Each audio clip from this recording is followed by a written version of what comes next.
بسم الله الرحمن الرحيم وبه نستعين. السلام عليكم ورحمة الله وبركاته. أهلا بيكم وفيديو جديد في قناتكم قناة بيتك بسيط مع جوجو.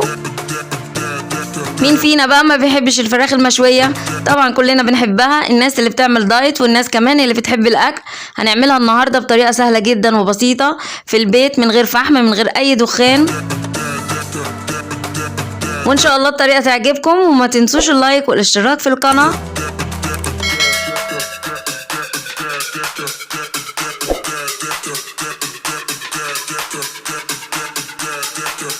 واول حاجه معانا بصلتين مقطعينهم وحبايتين طماطم وحبايتين فلفل رومي وحامي، والحامي طبعا اختياري. ومعانا كمان معلقه كبيره من الثوم المفروم، الثوم ده اللي كنا مخزنينه مع بعض. وهنحتاج كمان عصير ليمونه وملح وزيت وخل. نيجي بقى للحاجات اللي هنحتاجها في التوابل. هنحتاج معلقه كبيره بابريكا، معلقه كبيره كركم، معلقه كبيره بصل بودر، معلقه كبيره فلفل اسمر، معلقه كبيره بهارات فراخ، معلقه كبيره من الثوم البودر، ومعانا كمان واحده من مرقه الدجاج. وادي الفرخه بتاعتنا. الفرخه دي 2 كيلو، طبعا جبناها وغسلناها كويس جدا ونقعناها في محلول الملح بتاعها، وبعد كده خلينا بين الجلد بتاعها واللحمه علشان نقدر نحشيها كويس من الحشوه اللي احنا هنعملها. ودلوقتي بقى نجيب الكبه او الخلاط ونحط فيها البصل والطماطم والفلفل والثوم،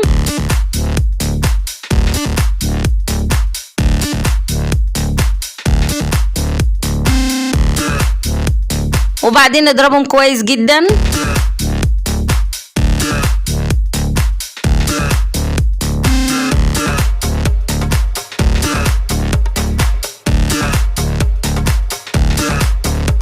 وبس كده تمام قوي. وبعدين نحطهم في البولة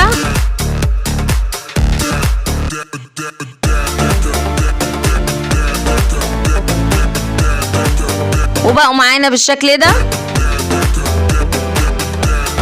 وبعد كده هنحط كل البهارات اللي موجودة معانا عليهم،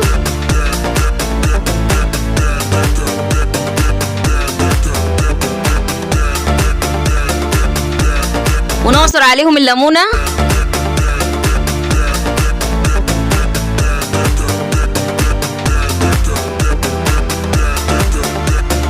وكمان نحط معلقة من الخل وشوية زيت وملح، ونقلب بقى كل الجمال ده كله مع بعضه.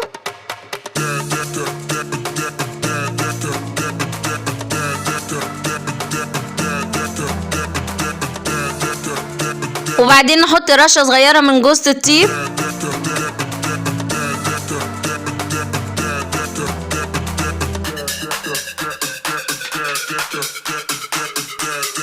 ودلوقتي بقى هنجيب الفرخة بتاعتنا ونتبلها ونحشيها بالتتبيلة اللي احنا عاملينها من جوه ومن بره ومن تحت الجلد ومن كل حتة فيها.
وبعد ما خلصنا تتبيلة الفرخة دلوقتي بقى هنجيب ورقة فويل علشان نربط رجليها علشان تدينا شكل احلى.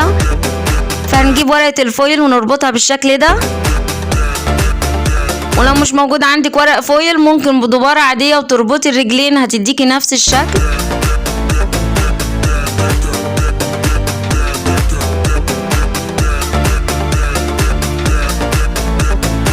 الاحسن طبعا ان انت تتبليها وتبيتيها في التلاجة من بالليل، بس انا كنت مستعجلة فانا هكتفي بس بنص ساعة احطها في التلاجة.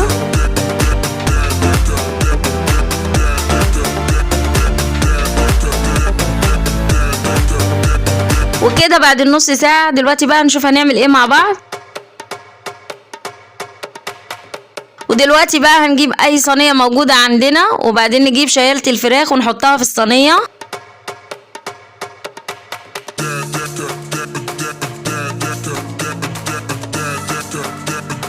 وبعدين نوقف الفرخة بتاعتنا بالشكل ده علشان ننزل اي تتبيلة زيادة فيها، وبعدين ناخد الدراعات ونرجعها لورا بالشكل ده علشان تبقى زي الفراخ الجاهزة اللي بنشتريها من بره بالظبط. وننزل كمان التتبيلة اللي موجودة على الجلد من بره، لان لو دخلت كده الفرن هتتحرق وتبوظ لنا شكل الفرخة.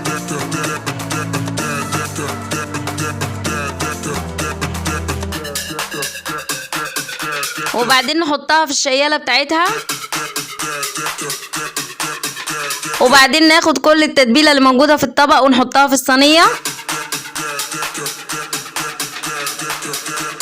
وعلشان نطعمها اكتر هنحط فيها كام شريحة من الليمون وكمان كام ورقة من ورق اللورة.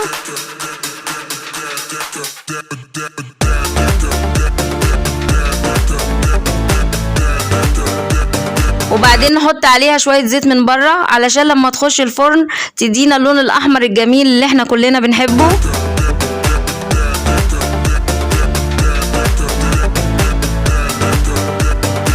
ودلوقتي بقى نحطها في فرن سخن نكون مسخنينه من قبلها على اعلى درجة.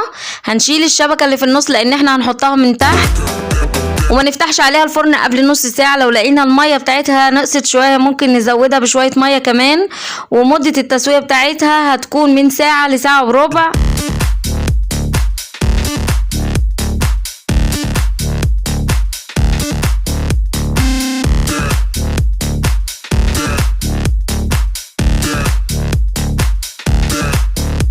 وبعد ما استوت معانا هنولع عليها الشواية علشان تاخد اللون الحلو بتاعنا.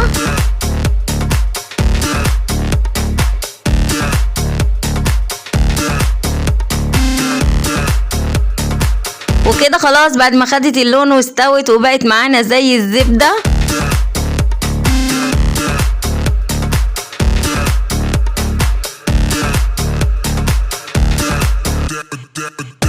ولو عجبكم الفيديو وعجبتكم الطريقة ما تبخلوش عليا باللايك والشير وتفعلوا الجرس عشان يوصلكم كل جديد، واللي ما اشتركش في القناة ياريت يشترك. وكل لحظة وانتوا دايما بخير، وكل سنة وانتوا طيبين، ونشوف بعض ان شاء الله بإذن الله في فيديوهات جاية كتيرة. والسلام عليكم ورحمة الله وبركاته.